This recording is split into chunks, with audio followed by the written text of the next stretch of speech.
Today we're taking a look at these NBA matches, which are happening on Sunday, March 6, 2022, and giving you match breakdowns, betting tips and predictions in general on these games. Welcome back to High Stakes, let's get straight into it. Also, don't forget to subscribe to get notified as soon as we release these sport prediction videos, and if you would like more betting tips and predictions, then check out our Patreon in the link down below. Our new Patreon is a way for us to help you improve your chances of making more money. 5 plans are available for each and every one of you. You can get 30 extra betting picks all the way up to 500 extra betting picks per month. Stop wasting hours of your time searching for bad betting picks that ends up costing you a lot of money. Join the High Stakes Patreon now and get the best betting picks. Washington Wizards vs Indiana Pacers. The Indiana Pacers and Washington Wizards meet Sunday in NBA action at the Capital One Arena. The Indiana Pacers need a win after losing 7 of their last 10 games. The Washington Wizards need a win after losing 5 of their last 8 games. Our first pick is Indiana Pacers +3. And here is why. The Pacers stepped onto the hardwood against the Pistons and went home with a loss by a final score of 111-106 in their last game. Indiana ended the game having earned a 39.0% FG percentage, 39 of 100, and made 10 of their 40 shots from beyond the perimeter. When they shot from the charity stripe, the Pacers converted 18 of 28 shots for a rate of 64.3%. When talking about grabbing rebounds, they compiled 55 with 21 of them being offensive. They also recorded 24 assists in this matchup while forcing the other team into 9 turnovers and earning 4 steals. In relation to defense, Indiana allowed their opponent to shoot 44.7% from the floor on 42 out of 94 shooting. Detroit totaled 52 dimes and had 28 steals in the matchup. In addition, Detroit snagged 33 rebounds, 19 offensive, 14 defensive, and had 9 blocks. Detroit finished the game shooting 66.7% from the free throw line by knocking down 12 of their 18 shots. They also made 15 out of their 30 tries from three-point range. Concerning personal fouls, the Pacers walked away with 16, while the Pistons recorded 13 personal fouls. The Wizards are going to be favored because of home court, but I'm just not thrilled to lay points with them and their roster situation. The Indiana Pacers are the better team on paper, they just can't put together 48 minutes most nights.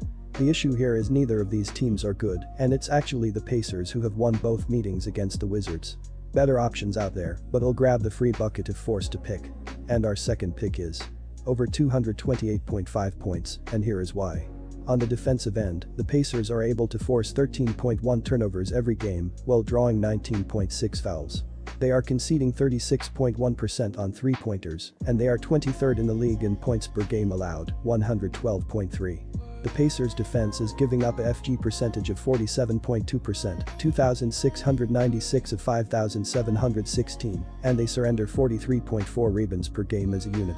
They rank 14th in basketball in giving up assists to the opposition, with 1,540 surrendered for the season. Washington FC Kristaps Porzingis is working his way back from a knee injury and has yet to make his team debut. The Wizards rank 23rd in the league in defensive efficiency, and the Pacers rank 26th in that category. Take the over. Oklahoma City Thunder vs Utah Jazz. The Utah Jazz invade the Paycom Center to battle the Oklahoma City Thunder on Sunday night. Our first pick is Utah -12.5 points. And here is why. The Jazz stepped onto the hardwood against the Pelicans and ended up losing by a score of 124-90 in their last game. With respect to personal fouls, the Jazz walked away with 14, while the Pelicans accumulated 10 personal fouls. They knocked down 11 out of their 36 shots from beyond the perimeter. New Orleans went 76.5% when shooting free throws by burying 13 of their 17 tries. Moreover, New Orleans snagged 37 rebounds, 15 offensive, 22 defensive, and had 2 blocks. New Orleans totaled 52 assists and had 29 steals in this matchup. When discussing the defense, Utah allowed the other team to shoot 51.5% from the field on 50 of 97 shooting. They also doled out 15 assists in the game, in addition to forcing 4 turnovers and getting 7 steals. When it comes to hauling in rebounds, they earned a total of 52, with 22 of them being of the offensive variety. At the charity stripe, the Jazz made 17 of 26 tries for a rate of 65.4%. Utah finished the contest with a 34.8% field goal percentage, 31 out of 89, and converted 11 of their 41 shots from beyond the arc. The Jazz will be shorthanded again as Mike Conley has already been ruled out, while the Thunder are still missing a host of players including Josh Giddey, Derek Favors, Luguentz Dort and Ty Jerome.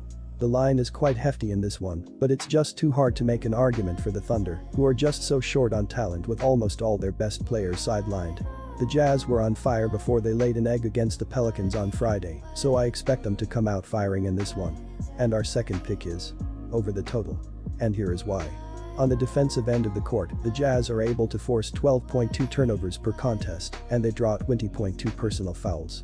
They are ranked 5th in the NBA in allowing assists to their opponents, with 1,440 conceded on the year. The Jazz are allowing a shooting percentage of 45.4%, 2,530 of 5,576, and they surrender 41.8 boards per contest as a unit. They give up 34.6% from beyond the arc, while they are 11th in basketball in points per game from their opponents, 107.6. Utah will bounce back from a disappointing loss with a victory on the road against Oklahoma City, but the play here over.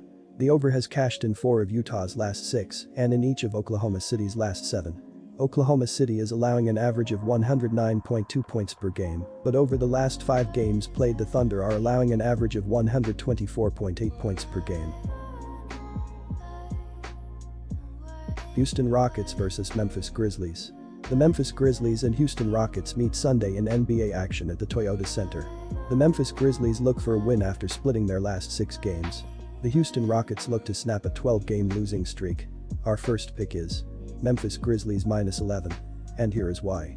Memphis steps onto the court with a win-loss record of 43-21 for the season. They currently have an average of 113.8 points per contest, 3rd in basketball, while connecting on 45.8% from the field. The Grizzlies are hitting 34.1% on shots from downtown, 706 of 2,073, and 73.3% from the free throw line.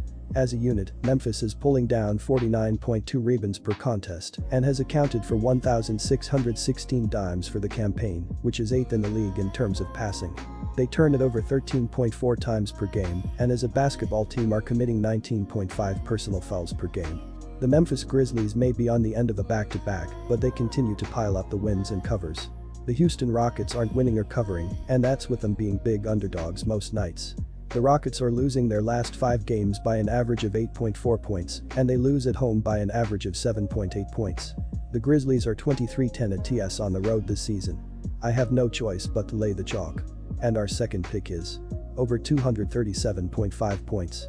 And here is why.